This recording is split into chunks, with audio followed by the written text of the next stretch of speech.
Well, good morning. It is Monday, May 20th. This is day 13 for me on the trail. I'm passing over the Swatara Creek. I just left a hostel and I'm heading northbound. All right, so got through a longer hike yesterday so I could get to that hostel. Plan today is a shorter day, mileage wise. Only a little, 11 and a half miles, I think. And we get a climb right away. So about 1,000 feet. Then the rest of the day doesn't look too bad. Looks, fairly level.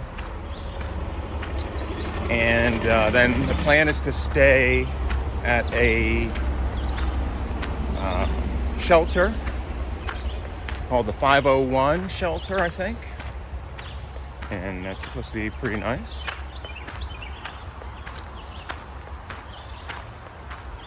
Yeah, we'll see how that is.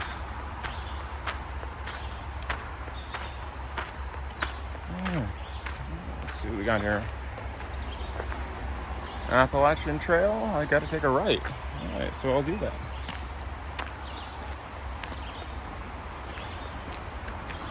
So, it was a pretty good night last night.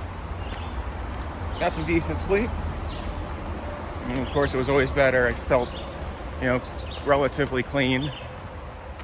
Had a shower and got my laundry done. So, worked out well. All right. So, anyways, that's about all to say right now. Feet are in okay condition. I've still got something going on with my left leg. That's not enjoyable. But dealing with it the best I can. Alrighty. Here's what the trail looks like right now.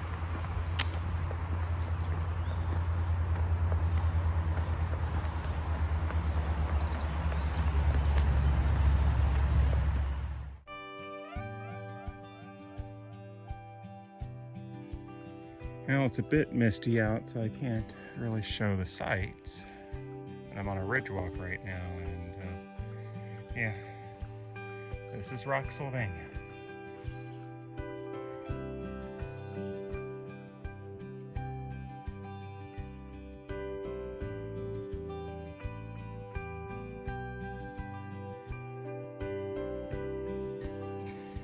Well, here's the little mountain overlook right now. Oh well.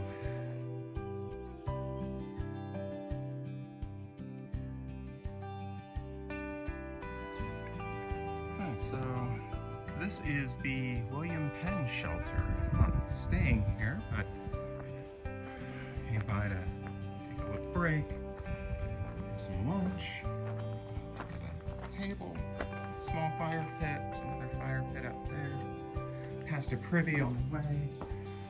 This is the downstairs, I don't know, room for 3 or 4 maybe. And then there's 2 different ladders to go upstairs.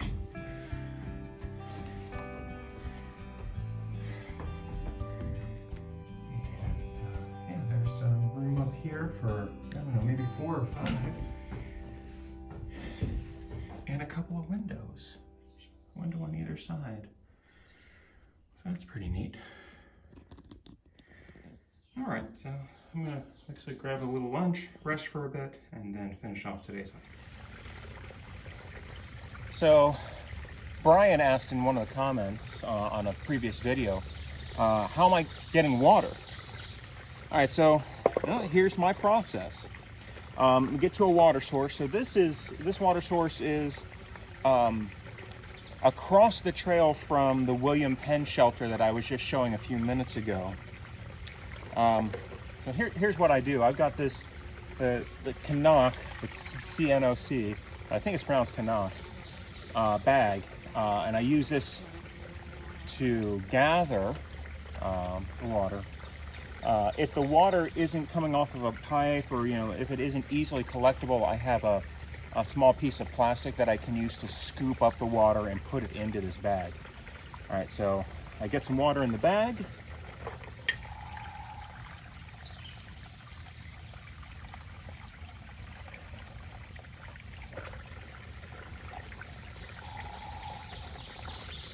Close it up, seal it. All right.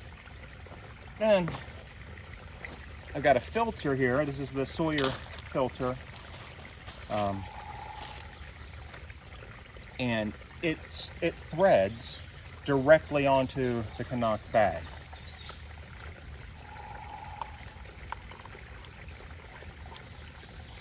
And then I have this adapter at the top, and this adapter fits perfectly onto the Smart Water bottles.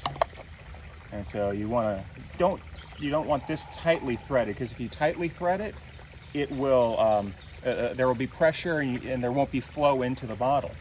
And so then you just kind of turn it over and it'll gravity feed through the filter, and then you have filtered water. These filters are supposed to be good for bacteria and certain spores, not viruses. So like the water, you wouldn't have wanted to filter the water near that beaver dam, because beavers give off viruses in their waste, and so you wouldn't want to use that for this filter. Of course, if this fails, I have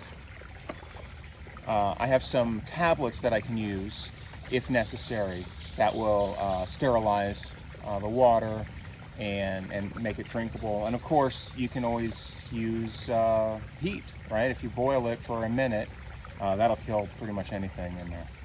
So that's what I do for water. You can see it's filling up just by gravity.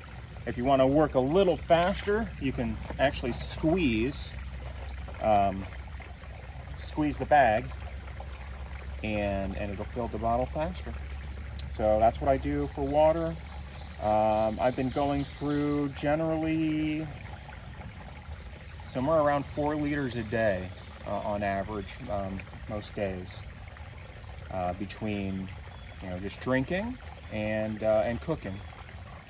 I'll show cooking another time. It's the middle of the day. I don't need to cook right now. So I hope that helps you know how I'm doing this.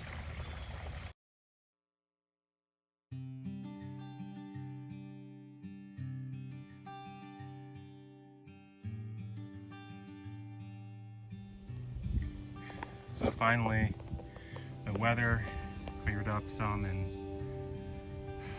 we're at an overlook, and we get a good view.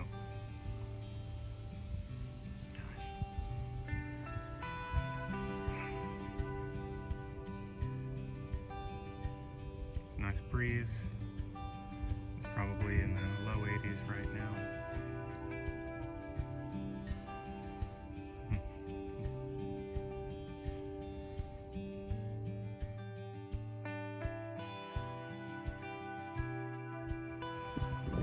Another nice overlook here. Evidently, paragliders like to use this spot. It seems, I've never done that, but I guess it would be a good point. It looks like there's a big drop off. I'm not going to go down near that. I'm very happy with the view from back here.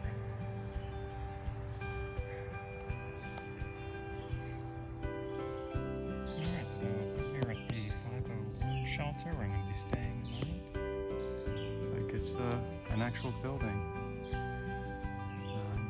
It's not too far from the road, and looks like there's a privy not too far away. All right, let's go check it out. All right, so that's about it for day 13. I'm just a little bit away from the shelter, and it's different than all the other shelters that I've been in so far. It is a more, it's still made of wood, but it's closed in on all sides. It's got 2 doors, it's got a skylight.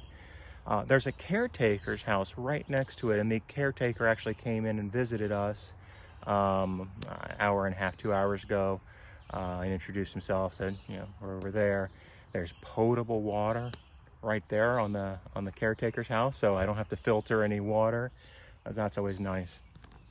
And there's probably, I think there's 10 people in the shelter, so it's quite full. One of the people that's there, I met the very first day I was on the trail, Rocky.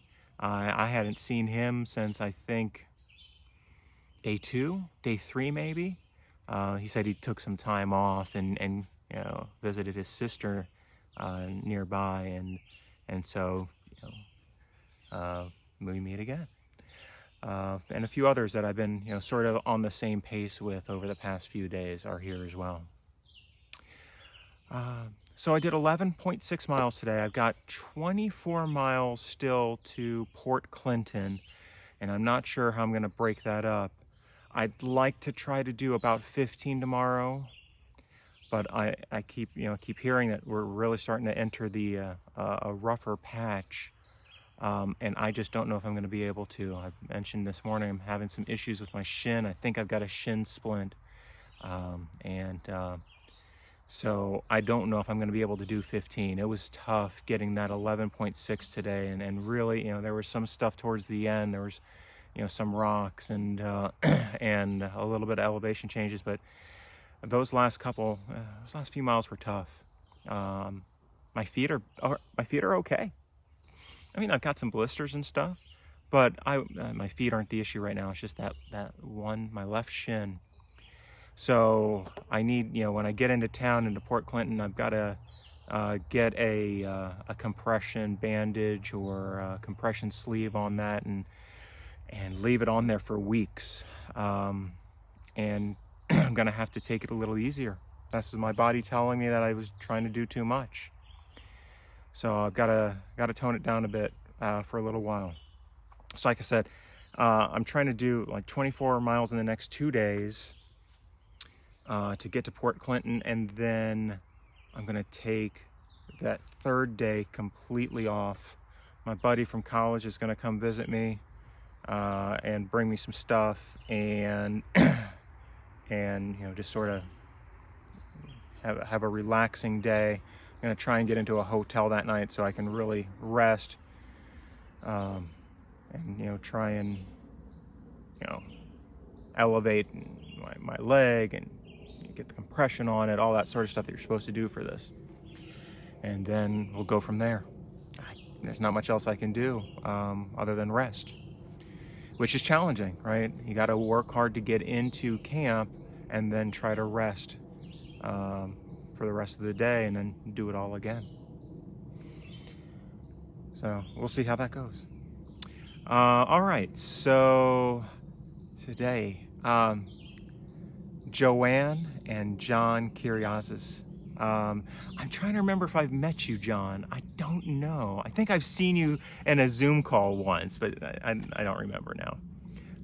But Joanne is a colleague of mine at Valencia College, and is a really amazing professor, and brings a lot of energy to the department. And I've only been a small part in some of the things that she's put together over the past few years. But when I get back, let's work together on something, and keep helping our students. All right, as always. Oh, and of course, thank you. I truly appreciate the donation that you made to help my adventure. As always, if you stuck through to the end, I appreciate it, and I will see you again tomorrow on the trail.